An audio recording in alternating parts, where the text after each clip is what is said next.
the final theory for today, and I think this is maybe the most compelling theory, is that Charlie Kirk was wearing one of those microphones. You have a magnet clip on the outside and the microphone's underneath.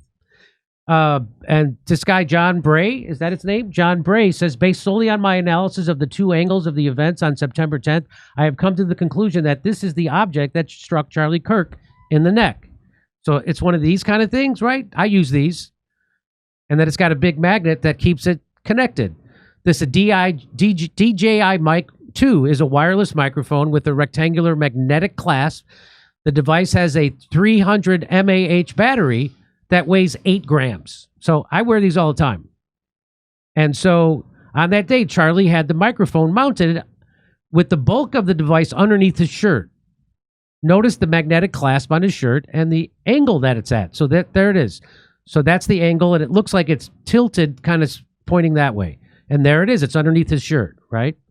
And so the idea is that that microphone thing was rigged to explode and kill him. So like the pagers that they had in Lebanon. Like the pagers, very much like Israel did with those pagers and the people in Lebanon, and they bragged about doing it. They turned or those vapes. They turned page. What's that?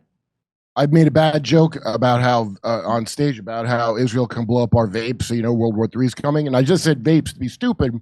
Guy comes up to me after, a drunk guy, goes, yeah, my cousin's in the IDF, and they were doing that in like 2007 or 2000. They blow up vapes as well. Any electronic device with one of them batteries, they can make a bomb out of it. So let's watch. So that's what it is. This is the battery for the DJI Mic 2 transmitter that was underneath Charlie's shirt. This is an 8-gram, 300 mAh battery that's unique in that it's very easy to swap. A 2-gram charge of PETN would match the power of a 30-06 and leave 75% of the battery functional, undetectable. That's what he's saying. This is what he's saying. You can see the shock wave travel from the DJI Mic outward. His neck and ears quake with the force, and his earpiece flies up as his body is slightly lifted from the explosion. His shirt deformation show a directed blast across his chest with the wave peeking around his neck. So the blast comes from here, and it's aimed this way, and you see his whole shirt come up as if there's a blast underneath his shirt. Mm-hmm. So let's watch. So you see that, right? Yes. Wow. It's like this strange ripple through his shirt. You see that, right? So his whole shirt goes up, and then it goes up here.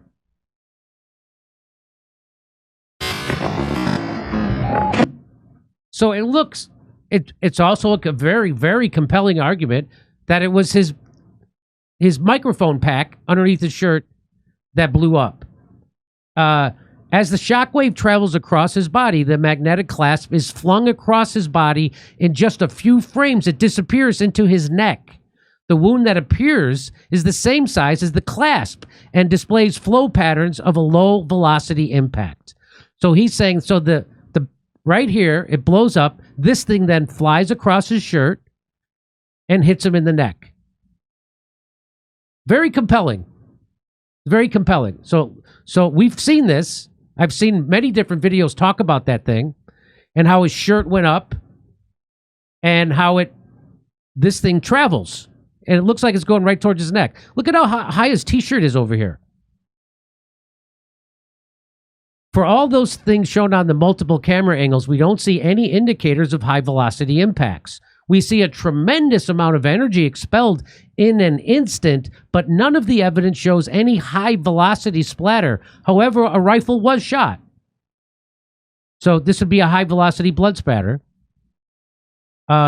He put a shaped charge. This is what a shaped charge is. Enough to penetrate the skull.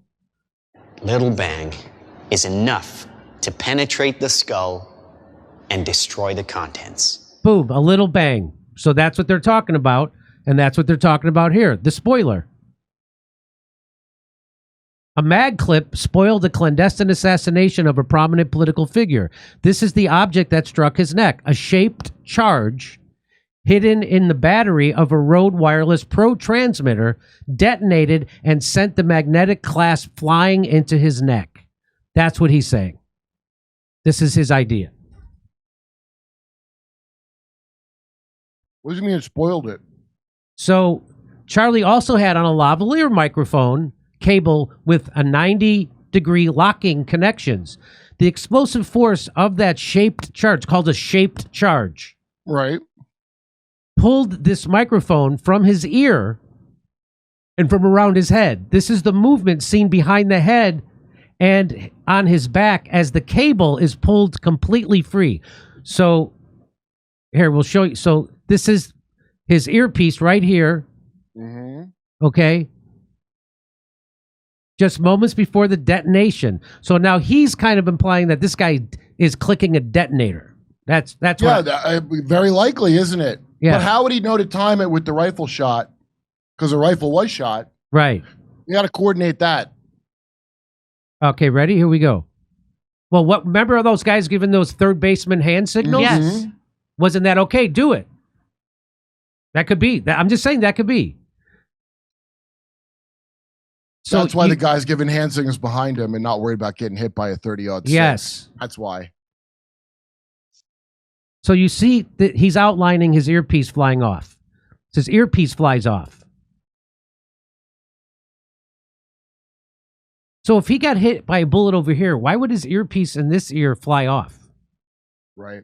I was mistaken. After seeing a high-quality version of the back angle, I can say with confidence that it was his necklace and cross that was blown over his head. This is very important, as it's the fourth energetic event from that area. So now he's saying this is his necklace.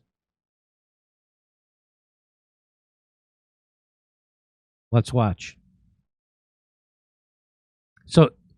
So he's saying this is his necklace and not his earpiece. See this thing?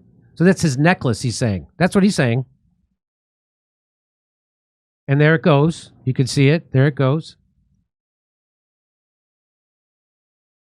And there it goes.